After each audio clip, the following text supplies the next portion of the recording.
Labb någonting.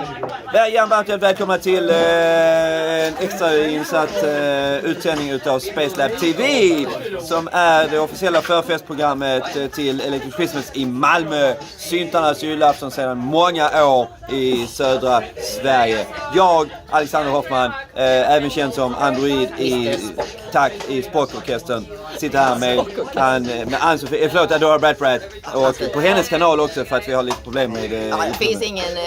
Och ska prata om saker vi inte kunde prata om tidigare. Och alltså, det är kul att du har en mandarin i munnen. Det gläder mig för att men det också försvårar möjligheterna för mig att få lite vettiga svar från dig. Ingen gag. Nej. Vi tar det sen. Ja, vi kan ta sen, självklart. Föredrar du röd eller gul gag då? Gul passar bra med håret. Lysande. Jag ska bli utsatt alltså för ett antal frågor som jag kanske svarar på. Och det finns inget manus utan det här kommer ju från ingenstans. Från alla som alla tittare har skrivit in, eller ingen. Jag tänker själv, jag har ju sett dig genom åren många gånger göra det du gör. Och du har ju hållit igång många år, du är en ikon inom branschen så att säga. Vi kan låtsas. Ja, det är ödmjukt av dig att säga så naturligtvis. Men du vet ju om, annars har du... Du är ju mer större ikon. Ja, du har ju fler följare än vad jag har. Ja, men du är ju mer erkänd. Alltså, du gör ju någonting nytta. Och det är ju det som är då frågan. Vad gör du för nytta? Jag vet inte. Jag vet faktiskt att jag har aldrig vetat varför folk följer mig. Jag har ingen aning. Men varför arbetar du på att folk ska följa dig? Men jag gör ju inte det. Alltså jag har aldrig liksom så här intensivt gått in på... Alltså jag bara la upp så här på, MySpace. Jag bara slängde upp 5 bilder och hade konto. Nästa dag hade jag fått 5000 följare.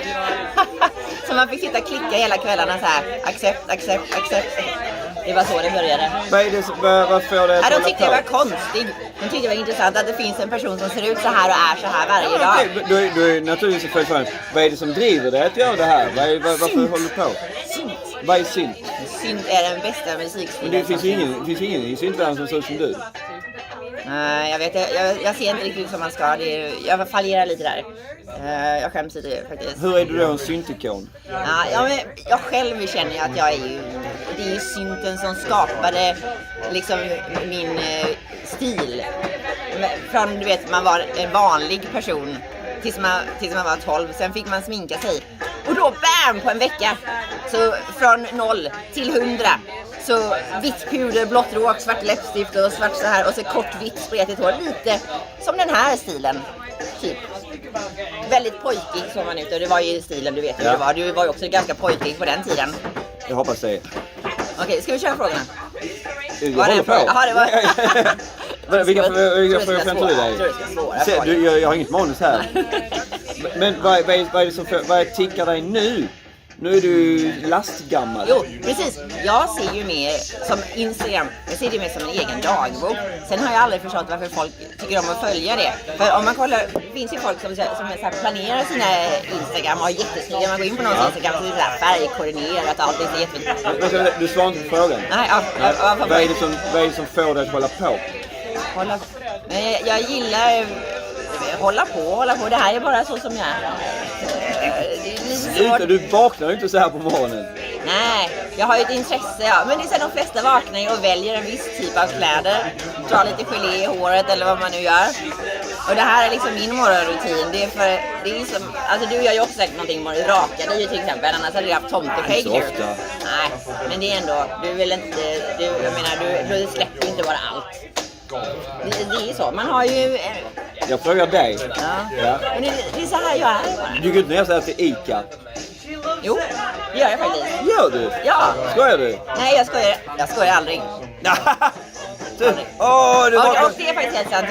Jag går ner så här på min Ica. Jag bor ju ovanpå ett köpcenter. Det är nära dit. Du vaknar tid på morgonen. Du mår som skit. Du är bakfull som fan. Jag är aldrig bakfull. Det är nästan aldrig. Absolut inte bakfull överhuvudtaget. Nej, jag saknar mjölk till kaffet. För det här tar ju en timme att fixa. Ja, alltså jag kan vara okej på 20 minuter kan det se. Alltså okej för att gå ner till Ica. Men 45 tar det ungefär att få till det här. Ja. Och då måste du vänta innan du får mjölket till kaffet. Som du inte dricker. Ja, som jag har blivit kaffet som jag inte dricker. Men man ska inte vara beroende av saker. Så att då dricker jag vatten och te den dagen. Istället för att sminka dig när jag köper mjölken? Alltså jag sminkar mig ändå. Jag sminkar mig även om jag bara ska vara hemma själv en dag. Jaha. Det här är ju jag. Men det gör du ju för att öva också. Nej, inte nu för tiden. Nu är jag så gammal så nu är det bara, det går på rutin. Jaha. Jag kan säkert göra det här i mörkret. Så då har du slutat experimentera? Jag vet inte, men det är ju en överraskning varje dag hur det blir när det blir klart. Jag har ingen aning. När jag börjar, jag vet aldrig hur det ska sluta. Det är liksom... Det motsäger ju det att du är på rutin. Ja, det är på rutin. Men det är också så här, saker händer under arbetets gång. Så jag har aldrig en plan för hur jag ska se ut när jag är färdigsminkad. I morse till exempel. Jag hade ingen aning om att det var exakt så här det skulle bli när jag kom hit. Ingen aning. Du hade ju ändå en viss tanke. Jag hade tanken med kläderna och hur jag skulle ha håret. För det packade jag i väskan så då ville jag ju veta att jag slipper dra med allt. Men själva sminkningen, nej. Det fick jag ta liksom. Ingen aning. Jag fick inte reda på det förrän på festen faktiskt. För att jag var bara halvsminkad när jag kom dit. True story. Du har fortfarande svarat på vad är det som driver dig? Men det är inget driv, jag har inget driv. Det är bara så här, det här är mitt utseende. Jag tror inte, det finns ingen anledning bakom det. Det är liksom som med kaos, du vet. Det finns ingen anledning till det, det är bara här. Vad ser du dig om 5 år? Ovanpå någon söt 20-åring. Eller? Jag skulle kunna kommentera det lite mer än vad du vill att jag ska kommentera det, så jag låter bli. Ja. Så det är 20 år? 10 år? Vilket? Jag kommer inte ihåg, vad sa du? Jag sa om 5 år. Ja, du sa 20-åring.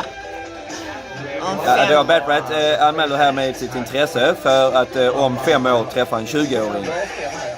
Så alla ni som är 15 nu och tittar alltså, på det här, funkar med 70-åringar också.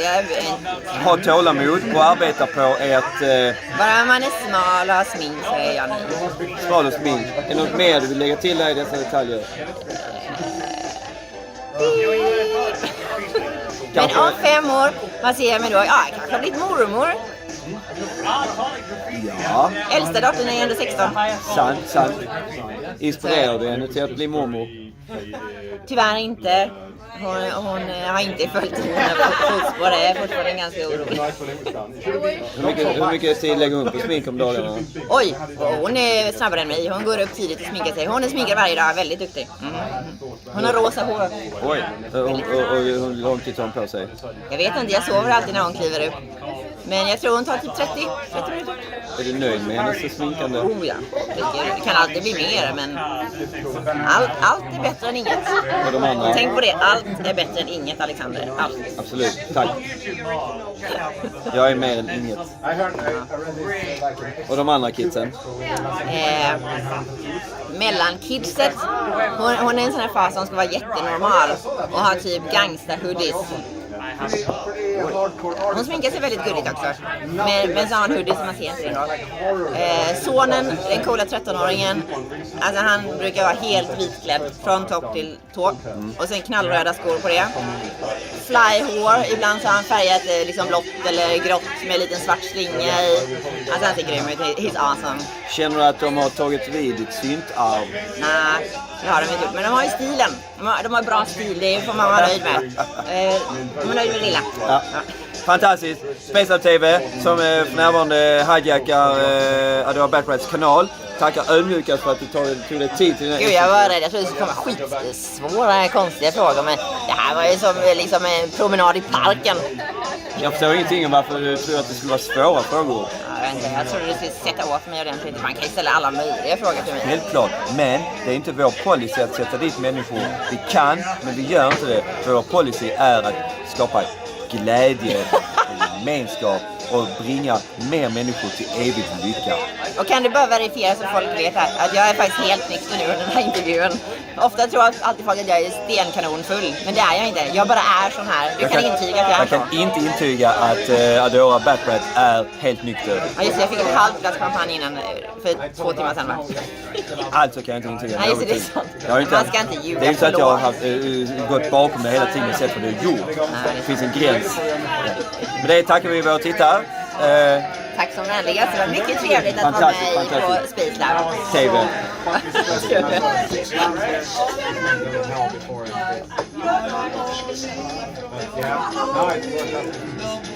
Nej, det vill inte.